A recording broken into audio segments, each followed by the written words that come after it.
Doctor Yunus ভারতীয় সংবাদ মাধ্যম দ্য হিন্দুকে একটা সাক্ষাৎকার দিয়েছেন এবং সেই সাক্ষাৎকারটা ঢাকায় প্রধান উপদেষ্টার যমুনার বাসভবনে এই সাক্ষাৎকার নিয়েছেন দ্য হিন্দু পত্রিকার সাংবাদিক।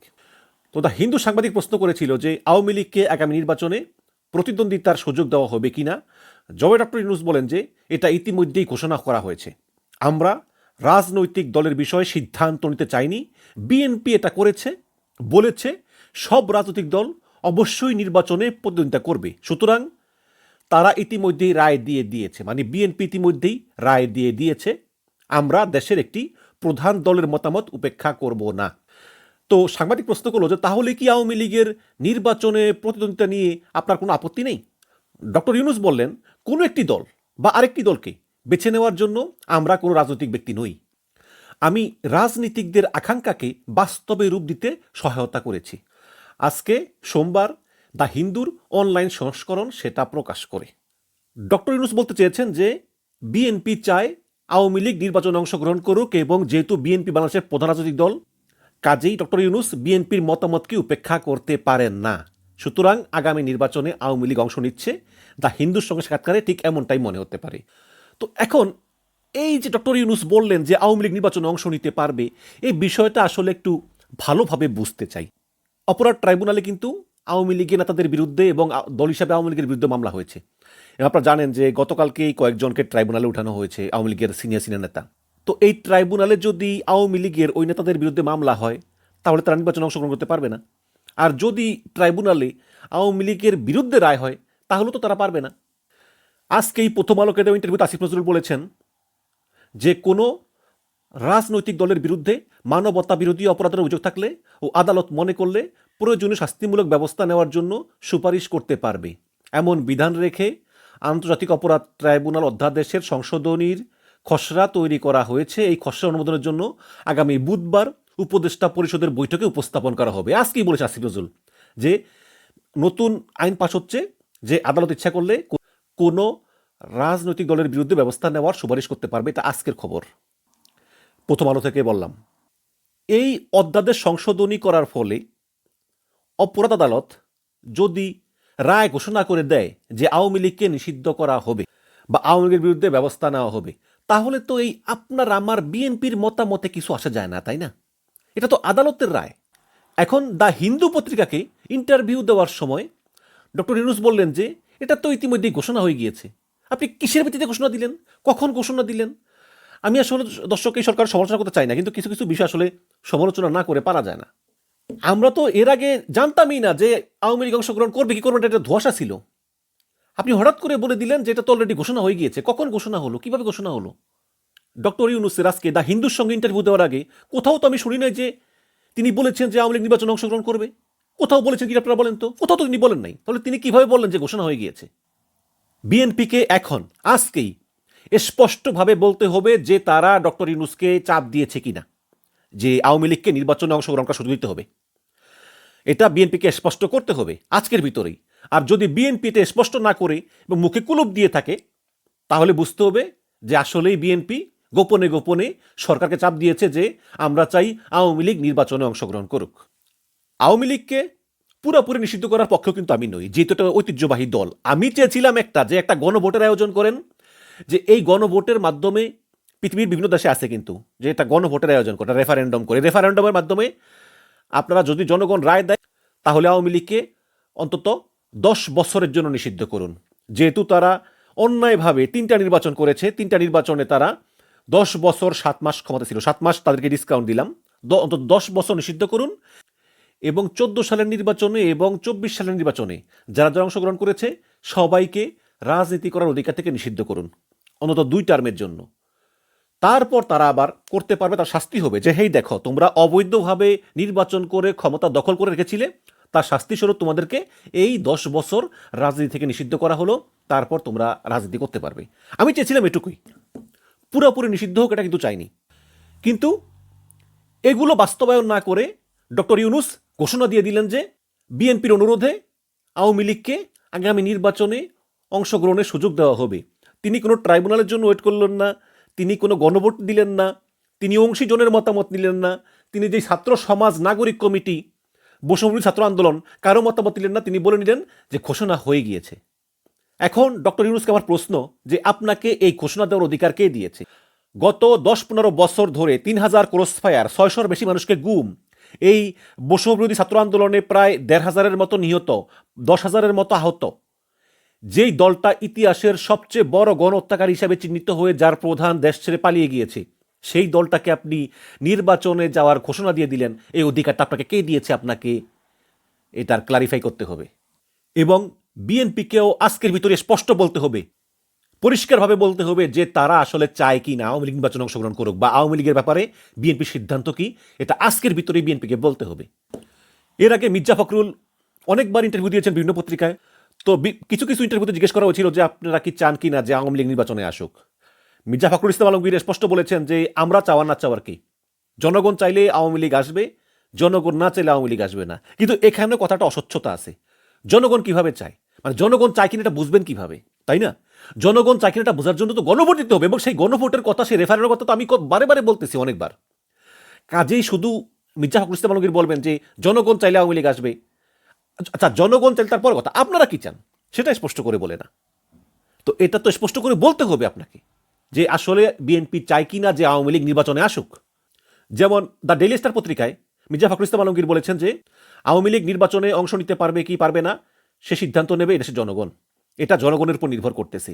জনগণ চাইলে আওয়ামী লীগ নির্বাচনে অংশ নেবে, না চাইলে নেবে না। তো যেই দলটা ইতিহাসের সবচেয়ে বড় গণহত্যা করে যার সকল নেতাকর্মীরা দেশ ছেড়ে পালিয়েছে, সেই দলটাকে আবার যদি বিএনপি নতুন করে পুনর্বাসন করার চেষ্টা করে, সেটা হবে কিন্তু বিএনপির পলিটিক্যাল সুইসাইড। বিএনপিকে অবশ্যই ক্লারিফাই করতে হবে যে বিএনপি আসলে আওয়ামী লীগকে পুনর্বাসন করার মহান দায়িত্ব নিজেদের কাঁধে তুলে নিয়েছে কিনা। বিএনপির বলা উচিত যে একটা ট্রাইব্যুনাল হয়েছে, সেই ট্রাইব্যুনালে যে সিদ্ধান্ত নেয় সেই সিদ্ধান্তের ব্যাপার আছে, তারপরে জনগণের মতামত চাওয়া যেতে পারে, বিভিন্নভাবে বিএনপি বলতে পারে, কিন্তু সেটা না করে বিএনপি বলতেছে যে জনগণ চাইলে হবে, জনগণ না চাইলে হবে না। এটা হচ্ছে প্রকান্তরে প্রশ্ন এড়িয়ে যাওয়ার নামান্তর। বিএনপিকে স্পষ্ট করতে হবে। এবং এই রাষ্ট্রপতির পদত্যাগ নিয়ে আমরা দেখেছি যে বিএনপি নেতারা বলতেছেন যে সরকার আমাদেরকে অনুরোধ করেছে, সেনাবাহিনী অনুরোধ করেছে যাতে আমরা বিএনপি বড় দল হিসাবে রাষ্ট্রপতি চুপ্পুর বিরুদ্ধে না যাই। রাষ্ট্রপতি চুপ্পুর জন্য আমাদের কোনো মায়া নাই, এটা বিএনপি বলতেছে যে রাষ্ট্রপতি চুপ্পুর জন্য আমাদের কোনো মায়া নাই, শুধুমাত্র সেনাবাহিনী এবং সরকার রিকোয়েস্ট করাতে আমরা চুপ্পুর বিরুদ্ধে কোনো আন্দোলনে যাইনি। আবার বৈষম্যবিরোধী ছাত্র আন্দোলনের তারা আবার বিএনপিকে ব্লেম করতেছে। এই যে হাসান আব্দুল্লাহ, সার্জিস সহ যারা উপদেষ্টা আছে ভিতরে, সরকারের ভিতরে, তারা এই জন্য বিএনপিকে ব্লেম করতেছে যে বিএনপির কারণেই চুপ্পুকে নামানো যায়নি। তাহলে এই যে পরস্পর বিরোধী কথাবার্তা, কে সত্য কে মিথ্যা, এগুলো তো আমরা জানতে হবে তো আমাদের, এগুলো তো আমাদের ভিতরে কনফিউশন তৈরি করে। তো আমার কথা হচ্ছে যে এত বড় এই যে গণহত্যা চালিয়ে যে দলটা চলে গেল, পালিয়ে গেল, সেই দলটাকে অন্তত পক্ষে আগামী 2 টার্মের জন্য ব্যান করতে হবে। এবং এই দলের যারা লুটপাটকারী সুবিধাভোগী সকলকে রাজনীতি থেকে অন্তত 2 টার্মের জন্য ব্যান করতে হবে।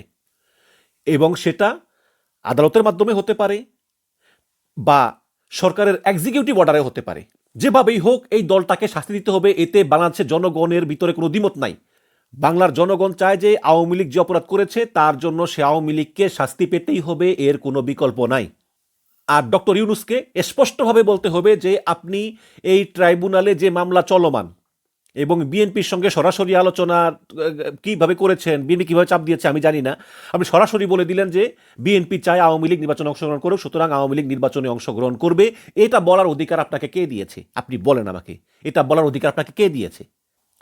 আর আপনি ডক্টর ইউনূস যদি বিএনপির কথা এতই মানেন, তাহলে এই যে বিএনপি বারে বারে বলতেছে যে নির্বাচনের তারিখ ঘোষণা করুন, নির্বাচনের তারিখ ঘোষণা করুন, নির্বাচনের রোডম্যাপ দিন, সেটা তো আপনি দিচ্ছেন না।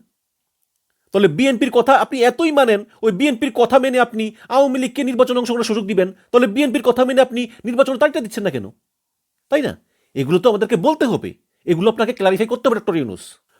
পরিশেষে বিএনপির একটা কথা বলি, সেটা হচ্ছে কি, যে যদি বিএনপি আওয়ামী লীগের পুনর্বাসনের দায়িত্ব নেয়, তাহলে কিন্তু বিএনপি ইতিহাসে রাস্তা করে নিক্ষিপ্ত হবে। এবং বাংলাদেশ কিন্তু ভয়াবহ গৃহযুদ্ধের সামনে দাঁড়িয়ে আছে।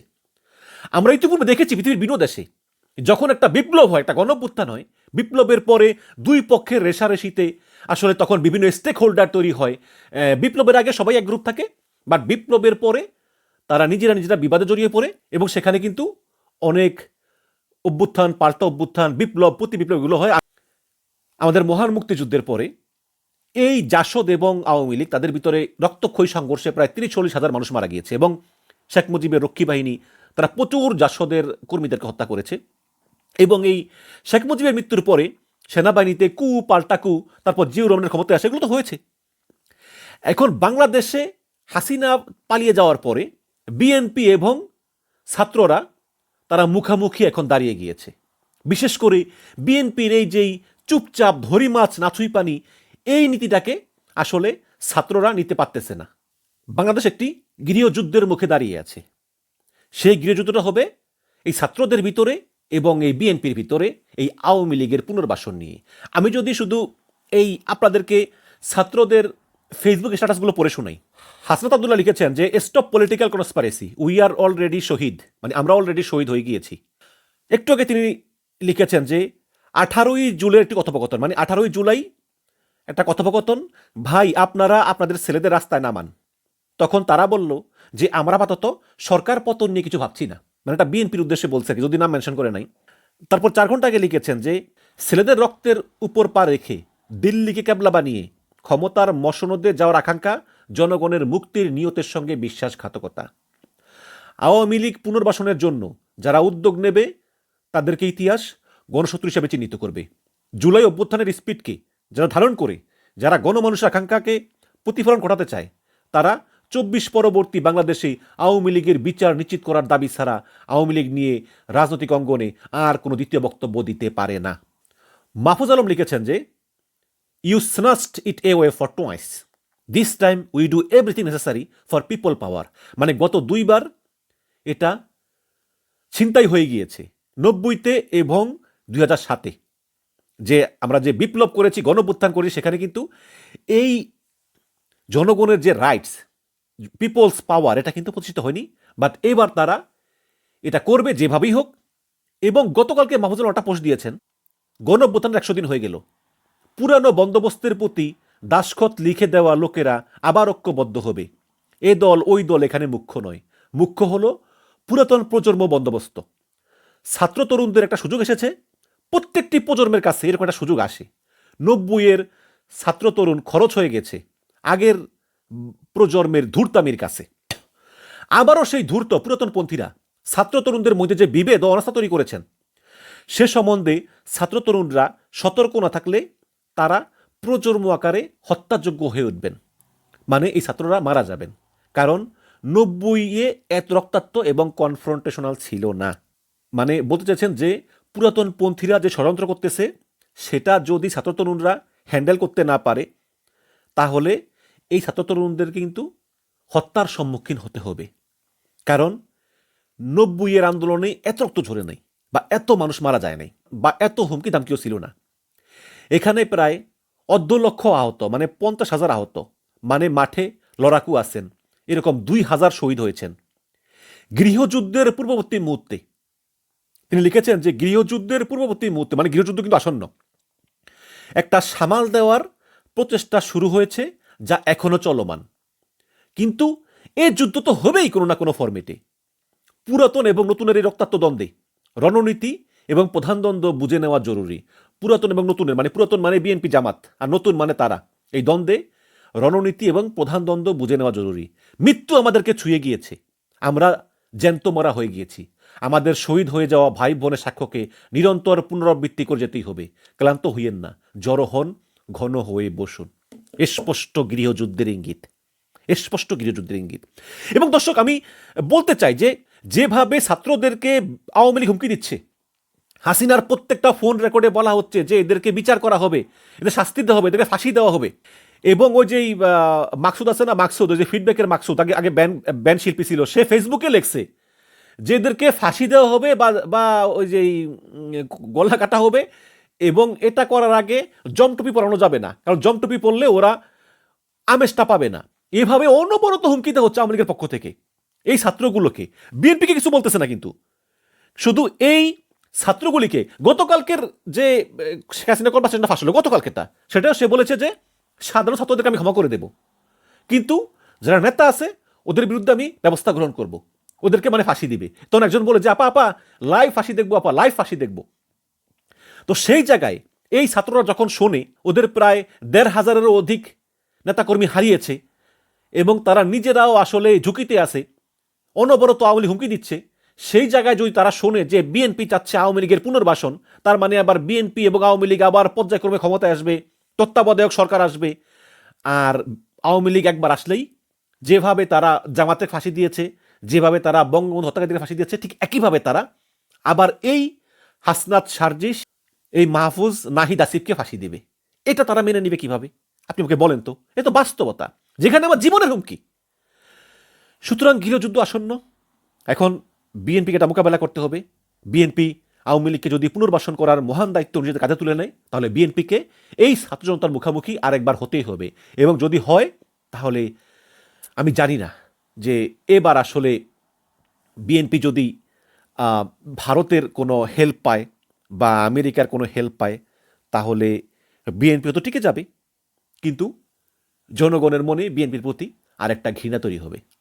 আর যদি ছাত্র জনতার আন্দোলনের সামনে বিএনপির পতন হয়, তাহলে আওয়ামী লীগের মতো বিএনপিও ইতিহাসের রাস্তা করে নিক্ষিপ্ত হবে।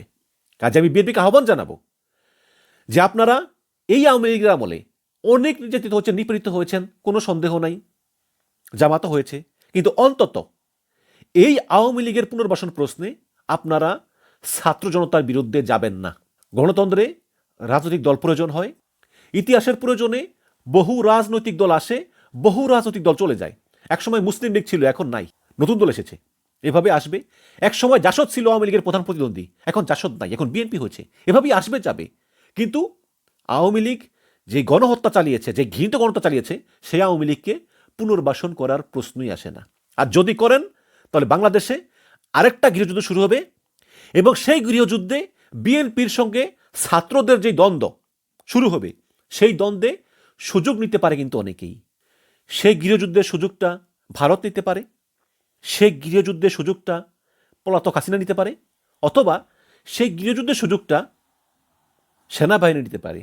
সুতরাং এগুলো বুঝে শুনে আপনারা অগ্রসর হন, কারণ আমরা গৃহযুদ্ধের মুখোমুখি হতে চাই না, যেটার আলামত অলরেডি শুরু হয়ে গিয়েছে।